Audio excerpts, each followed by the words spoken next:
بسم اللہ الرحمن الرحیم۔ حضور صلی اللہ علیہ وسلم کی ڈیتھ کے بارے میں تو ہم نے پڑھا تھا، لیکن ان کی جو میراکلس برتھ تھی نبی کریم صلی اللہ علیہ وسلم کی، وہ بڑی عجیب ایک قصہ ہے۔ اگر آپ اس کو پڑھیں تو حضور صلی اللہ علیہ وسلم دنیا میں تشریف لائے، اور اس سے آنے سے پہلے کچھ ایونٹس انفولڈ ہوئے تھے جو ہماری ہسٹری میں لکھا جاتا ہے، سیرت میں بھی بتایا جاتا ہے، لیکن اگر ہم ان کو پڑھیں تو ہمیں سمجھ آ جائے کہ نبی کریم صلی اللہ علیہ وسلم was not going through a normal human being process. He was a human, but he was going through something better than a normal human. مطلب کہ much better than a normal human. تو basically here comes the blessed birth of the world. دنیا کی بہترین birth ہی ہے، اور which changed the world, and that change is felt throughout that time. ابھی تک اس چینج کو آپ فیل کرتے ہیں، اور قیامت تک لوگ اس کو فیل کرتے رہیں گے۔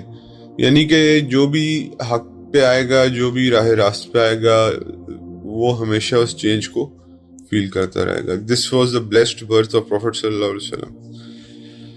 یہ کون ہے نبی کریم صلی اللہ علیہ وسلم؟ نبی کریم صلی اللہ علیہ وسلم وہ ہیں جنہوں نے ہمارے پاس یہ قرآن پہنچایا تھرو اینجل جبرائیل۔ اللہ اینجل جبرائیل کو پڑھ کے سناتے تھے۔ اینجل جبرائیل بیسیکلی 3 معصوم الفاظ، یہ قرآن اتنا امانت سے پہنچا ہمارے پاس کہ 3 معصوم زبانوں نے اس کو پڑھا۔ پہلے اللہ رب العزت پڑھ کے سناتے تھے کس کو؟ حضرت جبرائیل کو، اللہ کی زبان مبارک معصوم۔ اس کے مطلب کہ میں بات کر رہا ہوں سمبولکلی، اب یہ مطلب کہ اللہ کی زبان ہے، یہ میں سمجھانے کے لیے بات کر رہا ہوں، ٹھیک ہے نا، میٹافورکلی بات کر رہا ہوں۔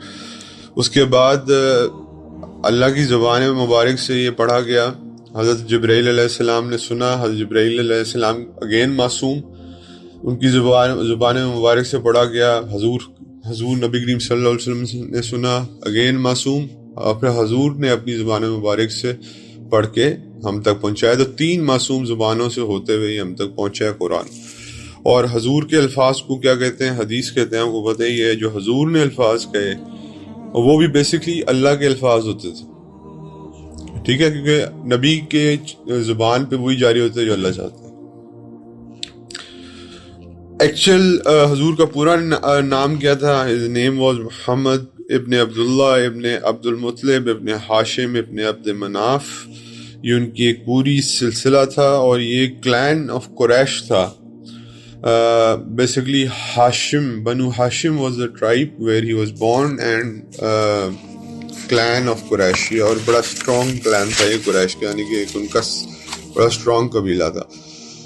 آج آپ صفا اور مروہ میں جب مکہ مکرمہ جائیں اور صفا اور مروہ کی وہ کریں، صحیح کریں، تو آپ جب جہاں سے باہر نکلتے ہیں وہاں پہ تھوڑا سا آگے چل کے دیکھیں تو وہاں پہ آپ کو ایک بلڈنگ نظر آئے گی which is now called a library، یا آج آپ گوگل کر کے بھی دیکھ لو، now called a library، there is a library standing there. That was the place where Prophet صلی اللہ علیہ وسلم was born، ٹھیک ہے نا۔ اور وہ کس کا گھر تھا؟ ابو طالب کا گھر تھا، اور کیونکہ حضرت عبداللہ اس وقت کیا ہو چکے تھے؟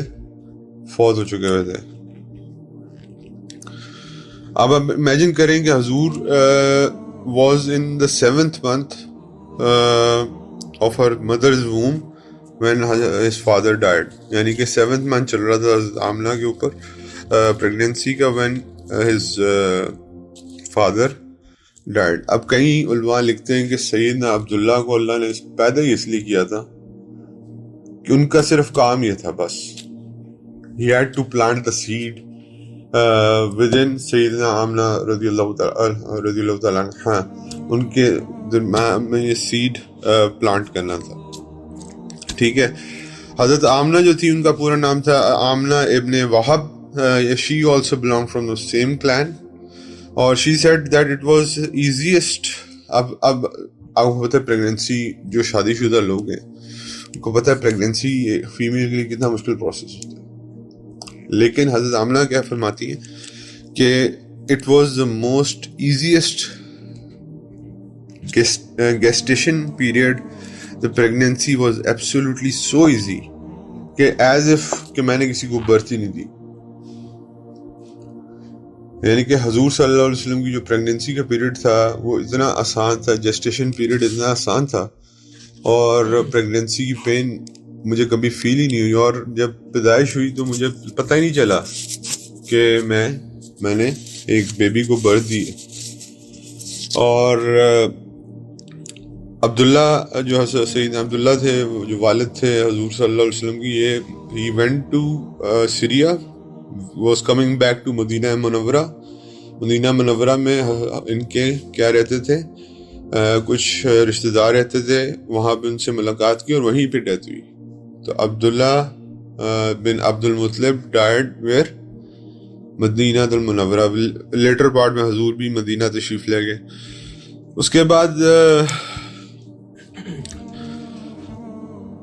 unlike the birth of other children، اب جیسے برتھ ہوتی ہے بچوں کی، ہیڈ پہلے باہر آتا ہے، اور آپ کو پتہ ہی ہے اگر نہیں ہو تو پھر سی سیکشن کرنا پڑ جاتا ہے، وٹ ایور جو بھی ہے. تو حضور صلی اللہ علیہ وسلم کی برتھ کیسے ہوئی کہ he came down with his hands، پہلے ہاتھ باہر نکلے اور اس کے بعد جو ہے پھر چہرہ انور جب باہر آیا تو آنکھیں کھلی ہوئی تھی، اور he was looking at the skies. ان کی آنکھیں سیدھی کس طرف دیکھ رہی تھی؟ اسکائز کی طرف. اور الحمدللہ پیورلی آلریڈی سرکمسائزڈ. ابھی اللہ کی قدرت دیکھیں، اللہ تعالیٰ نے حضور کو سرکمسائزڈ نکالا باہر، اور جو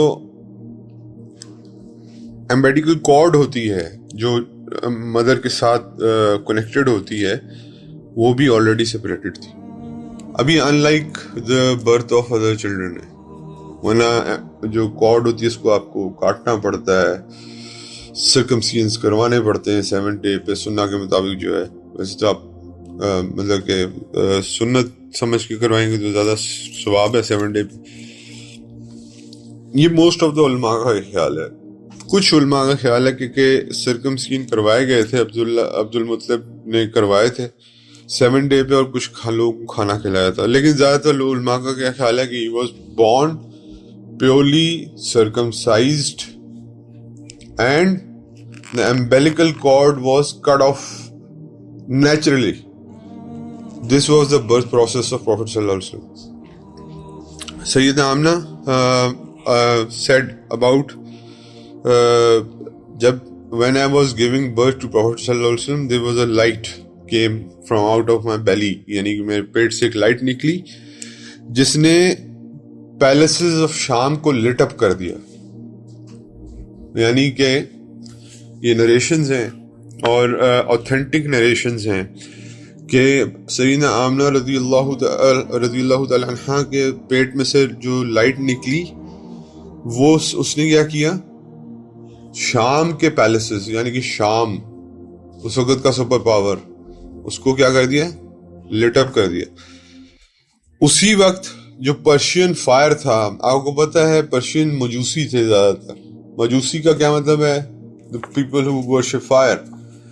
وہ ایکسٹنگوش ہو گیا. وہ ایک بہت بڑا ہیوج فائر ہوتا تھا پرشیا میں، وہ ہر وقت جل رہا ہوتا تھا جس کو لوگ ہر وقت جس پہ پوجا کر رہے تھے. اٹ ایکسٹنگوشڈ. اور کچھ آئیڈلز جو ہیں کعبہ کے اندر، جو بڑے بڑے آئیڈلز تھے، جیسے کہ میں نے کل پرسوں پڑھا تھا لات عزا وغیرہ، they came down، وہ نیچے گر گئے. تو حضور کی برتھ واز ناٹ نارمل. ٹھیک ہے. اور اس کے بعد کسرا جو ایک اور بہت بڑی سپر پاور تھی، اس میں کیا ہوا، انہوں نے ایک بالکنی بنائی تھی نئی بڑی خوبصورت. اٹ آلسو پورا اسٹرکچر ڈراپ ہو گیا. یہ ایک سائن تھا بیسکلی. میں آپ کو چھوٹے سی دوبارہ دیتا ہوں کہ شام کے پیلسز لٹ اپ ہو گئے، پرشیا کا فائر ایکسٹنگوش ہو گیا، کعبہ کے آئیڈلز نیچے گر گئے، اور اس کے بعد کسرا کا ایک بالکنی جو کہ نیولی کنسٹرکٹ ہوئی تھی اور بڑے پیسے سے کنسٹرکٹ ہوئی تھی، drop down on the day when prophet صلی اللہ علیہ وسلم واز بورن. اور یہ سارے وہ سائنز ہیں کہ بیسکلی اللہ تعالیٰ نے بتانا تھا کہ ان ساری جگہوں پہ اسلام پھیلے گا. اور later on in the stages آپ مجھ سے بہتر جانتے ہیں کہ ماشاءاللہ حضور صلی اللہ علیہ وسلم کے زمانے میں تو نہیں ہو سکا، لیکن بعد میں شام بھی فتح ہوا، پرشیا بھی فتح ہوا، اور اس کے بعد یہ کسرا بھی فتح ہوا. روم کی کئی سلطنتیں اللہ تعالیٰ نے مسلمانوں کے گود میں ڈال دی.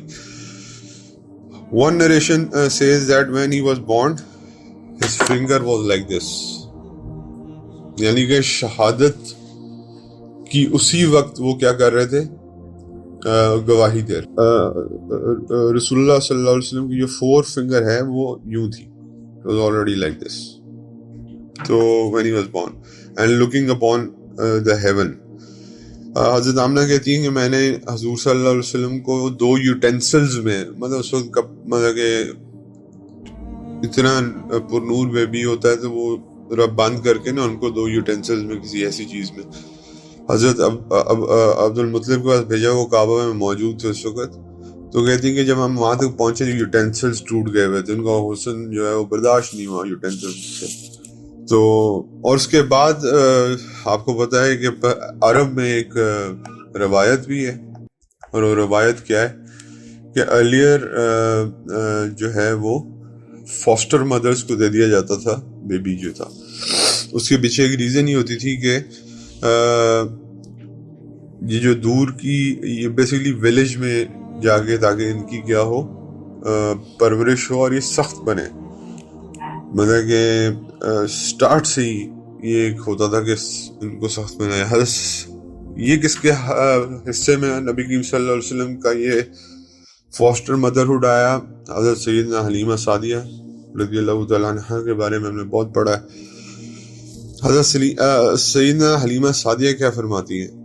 اور سیدنا حلیمہ سعدیہ کا جو ہے میں نے آپ کو بتا دیا کہ breastfeed number one breastfeed جو ہے وہ بڑھ گیا حضور صلی اللہ علیہ وسلم کے آنے کی وجہ سے، جو کہ پہلے ان کے میرے خیال سے 6-7 بچے تھے جو ان کو کمپلیٹ نہیں ہوتا تھا بریسٹ فیڈ، لیکن نبی کریم صلی اللہ علیہ وسلم کی برکت کی وجہ سے صرف حضور دودھ نہیں پیتے تھے، باقی 6-7 بیبیز بھی جو تھے ان کے وہ کھل کے دودھ پیا کرتے تھے. حضرت حلیمہ سعدیہ کہتی ہیں ہمارے پاس ایک ڈونکی تھا جو بھاگتا ہی نہیں تھا، چلتا ہی نہیں تھا. تو جب ہم نے حضور کو اس کے اوپر بٹھایا تو وہ ڈونکی بھی بھاگنا شروع ہو گئی. یہ برکتیں تھیں اللہ کے نبی کی. ٹھیک ہے. اس کے بعد ایک دفعہ مطلب کہ وہ ڈونکی جو ہے مطلب ہی آلسو فیلٹ، وہ کہتے ہیں نا لکی کہ میرے اوپر پروفٹ اللہ نے وہ دے دی ہوتی ہے ان کو، اینیملس کو اللہ تعالیٰ نے ایک انسٹنکٹ دے دی ہوتی ہے. اس کے بعد حضرت حلیمہ سعدیہ کی ایک بڑی بیٹی تھی جو یہ فرماتی تھی کہ میں جب بھی حضور کو لے کے جاتی تھی باہر ایسی تھوڑی سی سیر سور کرانے، تو جو اور ساتھ میں گوٹس چرایا کرتی تھی، تو جب میں گوٹس چرایا کرتی تھی تو ساری گوٹس چرنے کے بجائے میرے ارد گرد سراؤنڈ کر لیتی تھی مجھے. They always used to look at the baby محمد، ٹھیک ہے نا، کہ حضرت حضور صلی اللہ علیہ وسلم کو دیکھتی رہتی تھی. تو یہ کچھ ایسے واقعات ہیں جو نارمل نہیں تھے. امبیلیکل کارڈ کا علیحدہ ڈیٹیچ ہونا، اس کے بعد سرکمسائزڈ ہونا، اس کے بعد جو ہے پھر وہ بیلی سے ایک لائٹ نکلنا جس نے اتنا کچھ کیا، اور اس کے بعد جو ہے پھر سیدنا حلیمہ بعد میں یہ سیدنا عاملہ نے بتایا، پھر آگے سیدنا حلیمہ سعدیہ رضی اللہ تعالیٰ عنہ نے ذکر کیا کہ حضور نے کہ جاتی کیا کیا فائدے ان کو پہنچنا شروع ہو گئے دنیاوی طور پر. اور پھر حضرت حلیمہ نے واپس کب کیا؟ جب حضور کا وہ ہوا تھا، جب اللہ جبرائیل علیہ السلام نے آگے آپریٹ کر دیا تھا حضور صلی اللہ علیہ وسلم کو، دل دھویا تھا، پہلا واقعہ جو ہوا تھا. حضرت حلیمہ ڈر گئی تھی. حضرت Halima then went back to حضرت عاملہ and کہا کہ آئی ایم افریڈ کہ ان کے ساتھ کچھ اور نہ ہو جائے، کیونکہ ان کے ساتھ بہت کچھ ڈفرینٹ ہو رہا ہے جو نارمل لوگوں کے ساتھ نہیں ہوتا. تو پھر سیدنا آمنہ کا آگے انتقال ہو گیا، اور پھر اس کے بعد یہ جو ہے سلسلہ اس طرح جاری رہا. پھر یہ میسج جو قرآن کا ہے اور حدیث کا ہے، یہ میرے تک اور آپ تک پہنچانے والے کا جو برتھ پروسیس ہے وہ یہ ہے. ڈیتھ ہم نے بہت پڑھی ہے حضور کی، لیکن جو برتھ پروسیس ہے اس کے اوپر ہمارا اتنا زور نہیں رہا. تو میرے بھائیوں، بات یہ ہے کہ پڑھنے کا مقصد صرف یہ ہوتا ہے کہ حضور صلی اللہ علیہ وسلم ان چیزوں کے اللہ معاف کرے محتاج نہیں ہے. ان کا برتھ پروسیس کیسا تھا یا وہ کیسے رہتے تھے، his characteristics were enough to know that he was a نبی. ٹھیک ہے نا. neither ان کی پروفیسیز اس چیز کو وہ کرتی ہیں ڈیفائن، کہ اب جیسے پروفیسیز پوری ہوتی ہوئی نظر آ رہی ہیں آپ کو کہ وہ نبی تھے. ان کے کریکٹرسٹکس جو تھے وہ ڈیفائن کرتے. سب سے بڑی بات ہے قرآن میں اللہ کے آپ اللہ کے نبی تھے. ہمارا کا کام ہے وہ سمینا و اطعنا، بس جو اللہ نے کہہ دیا وہ پتھر پہ لگیر ہے، پھر حضور نے جو کہہ دیا وہ بھی پتھر پہ لگیر. تو اللہ سے دعا ہے اللہ تعالیٰ ہمیں عمل کی